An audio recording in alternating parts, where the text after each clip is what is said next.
ไอดีย่ำเศร้า แม่ซื้อผมไหม น้ำมะพร้าวแม่มันซื้อมาเฮ็ดยังไงกันนะ ซื้อผมธรรมดาจ้าอาบน้ำสระผมให้ลูกแล้ว เพิ่งไปตลาดมาไปตลาดกับแม่หมอนกลับมาไปตลาดกับแม่หมอนกลับมามันก็เลยมาอาบน้ำอาบท่าให้ลูกสาวเพิ่นค่อยอาบเพิ่นก็บ่ถือใจเพิ่น เดี๋ยวผมคือหน้าผมยาวๆไปนอนเป็นแม่เที่ยงกลางหลังแบบมันเที่ยงหลังไหมว่าทำตรงๆนึกขัดผมยาวขนาดไหนนะยาวแล้วเที่ยงแนวเลย นี่จะกินได้ยังกินเนาะสาวมันแล้วก็ไปมาแล้วไปซื้อข้าวปุ้นเจ๊ข้าวปุ้นกินกันนี่แหละซื้อมาทำการแม่ซื้อไปซื้อเงินแบบซื้อไปสนั่นแหละมีนั่งก็กินไปสิมาบอกให้กันเนาะไม่ใช่ว่าแหกมือแหกคูก็มาอยู่มาเบียดตีเบียดนอกลักษณะคือลักษณะแต่ว่าเขานำมาแยกเขาถ่ายคลิปถ่ายยังไม่ได้เข้ามาเบียดนะสิ่งที่มันเบาว่าเขาเลยมาแยกถ่ายคลิปถ่ายยังไม่ได้เขาแย่งกันแล้วก็เห็นในส่วนของ เจ้าข เรา องยอดวิวตกแบบสั้นๆพอมาหาพี่หาน้องยอดวิวแบบโอเคเอามันก็ธรรมดาเด้การเฮ็ด YouTube มันต้องไปหาเพื่อนฝูงยูทูบเบอร์ด้วยกันบ่เห็นที่ทั้งประเทศเขาเฮ็ดกันพี่น้องก็ต้องจับกลุ่มกันใครดูแล้วอะไรทำนองนี้มันก็มีอยู่เบียดน้องเบียดพ่อเบียดแม่อะไรทำนองนี้กูสิบอกไว้ให้หรอกกูบ่ได้ซ่อนหรอกแม่น้องกูได้เห็น YouTube สู้ลงมึงจักเขากูมื้อน่ะย้อนกูนี่แหละถ้าสิเว้านะสู้ลงมึงจักแม่กูหรือว่ามึงจักน้องกูก็ย้อนกูนี่แหละสู้ก็อย่าลืมบุญคุณกูหลายใส่คำว่าบุญคุณได้บัดพวกแม่เราคุณ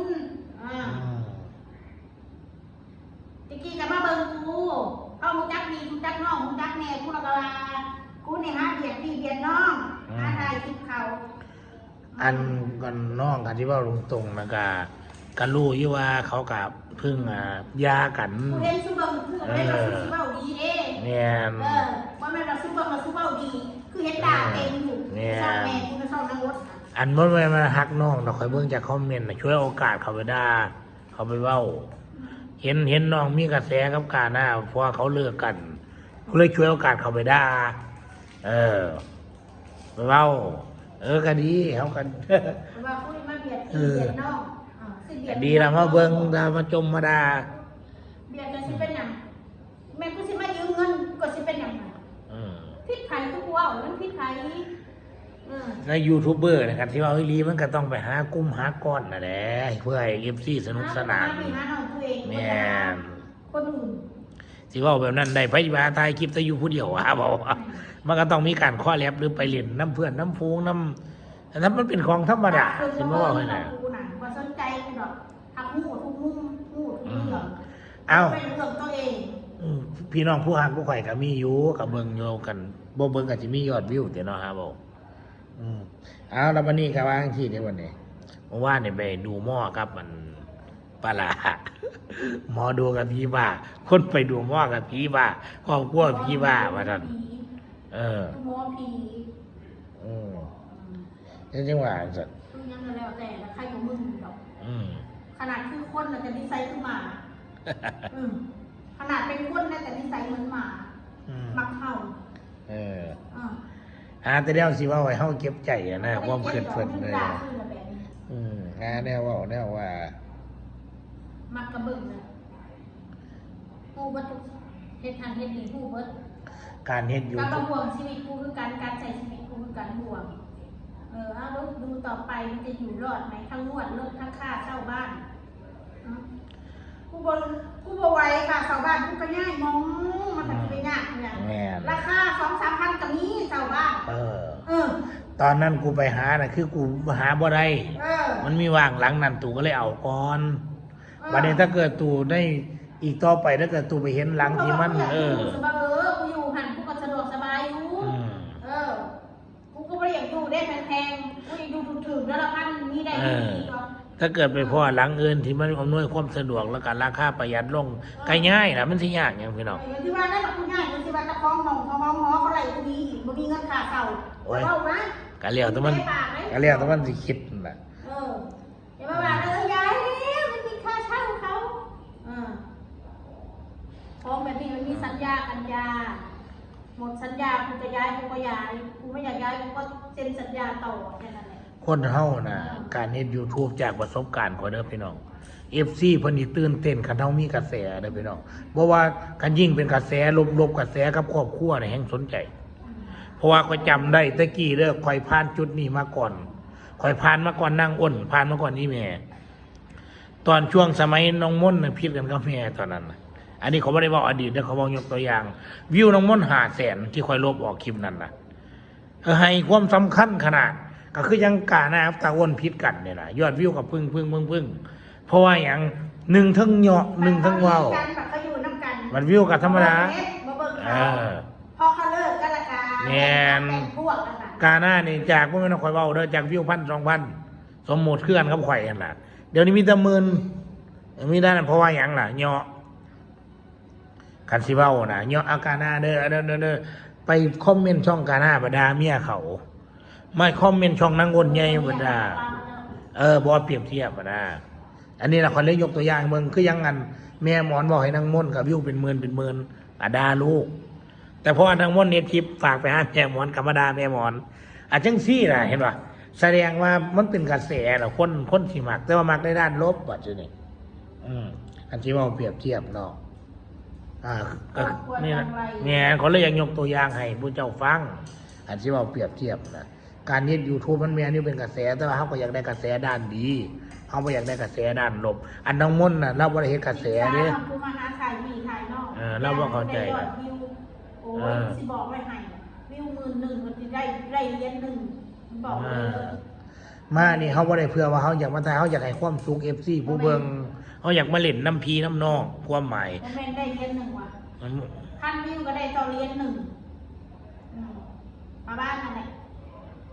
ยักษ์อันนี้ก็เห็นกูรู้มันก็ออกมาแต่มันก็สิแม่นหรือบ่เฮาก็บ่รู้ล่ะพี่น้องเฮาก็เห็นคนสอนหลายๆใน YouTube ก็ได้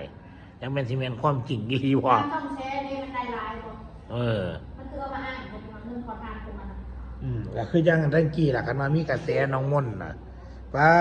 ตัวซาก็เอาคลิปเสียงปลาหลาเว้าซื่อๆก็เป็นแสน ทั้งกี้จำได้ว่า อันปลาหลาเว้าอีกลางคนไว้ได้กินนะฝากเสียงไงอันทั้งกี้กันว่ามากหลายคันแบบนี้ ตัวเองก็พอเย็นๆมันมาฝากสอน เอาสินะมื้อนี้คนสิกับเจ้า มันมาฝากสอนเจ้า เห็นอยู่สาวงูใหญ่น่ะมาฝากช่อง จะมีคนเบิ่งก็ คืออยากให้คนเบิ่งก็ต้องโซ่นังหนาเลยอีหล่าโซ่นังหนามึงน่ะโซ่นังฮีอยู่นั่นถ้ามึงอยากให้คนเบิ่งมึงสิมาฝากช่องนะช่องกูมันกระจอกน้อยช่องแซนแซกบ่แม่นมึงสิมาฝากนะช่องมันยอดวิว200ยอดวิวน่ะ ก็คือจังที่เราข่อยมานำน้องม่นต์เพราะหยังว่าที่คันน้องม่นต์มาคนเดียวก็ว่าผิดกันอีกแล้ว นี่การมาฝากช่องนี่เด้ฝากกับจิตจาแล้วนั่นนี่โอ้ยอีสันดานมึงบ่อายมาด่าเขามาฝากช่องนี้ช่องเขาไอ้เบิ่งให้มันแน่พี่น้องเพราะมันซื้อเขาบอกหมอเพราะมันหาเงินจ้างกล้วยไม่แดกดีมันน่ะกันสิบอกว่าสร้างผู้ข่อยกันว่าฮักน้องก็ไปเบิ่งคอมเมนต์น้องนะครับว่าได้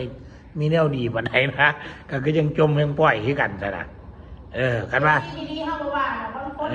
คนจะติเตือนด้วยความหวังดีแต่ซุ่มที่มันติงตะแลก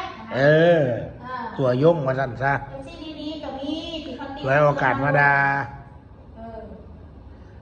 คันเครื่องเอาสมุดน้ำมนต์ไปถ่ายคลิปกับแม่หมอนเหนียวสมมติว่าคลิปหน้าซะ